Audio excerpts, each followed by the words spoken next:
Berita selanjutnya, prosesi adat 7 bulanan Natali House-Care. Artis Sule jualan rujak saat gelar acara 7 bulanan kehamilan sang istri, yakni Natali House-Care. Acara 7 bulanan tersebut digelar di kediaman mereka di Bekasi, Jawa Barat pada hari Jumat 15 Oktober 2021.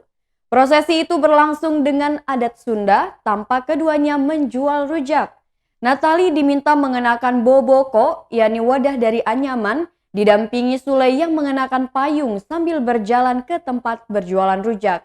Seluruh keluarga seperti Rizky Febian dan Putri Delina langsung mengantri meminta rujaknya. Sementara Natali sibuk menuangkan rujak ke dalam wadah kecil kepada mereka yang sudah mengantri. Pembawa acara kemudian menjelaskan bahwa jualan rujak ini memiliki filosofi baik untuk sang ibu serta bayi yang dikandungnya. Semoga setelah pengajiannya, bayi sehat, selamat, panjang umur, begitu juga dengan ibunya. Sule kemudian menambahkan pengertian kepada sang istri supaya bapaknya semangat mencari rezeki. Acara 7 bulanan ini digelar tertutup di kediaman Sule di kediaman Tambun, Bekasi, Jawa Barat.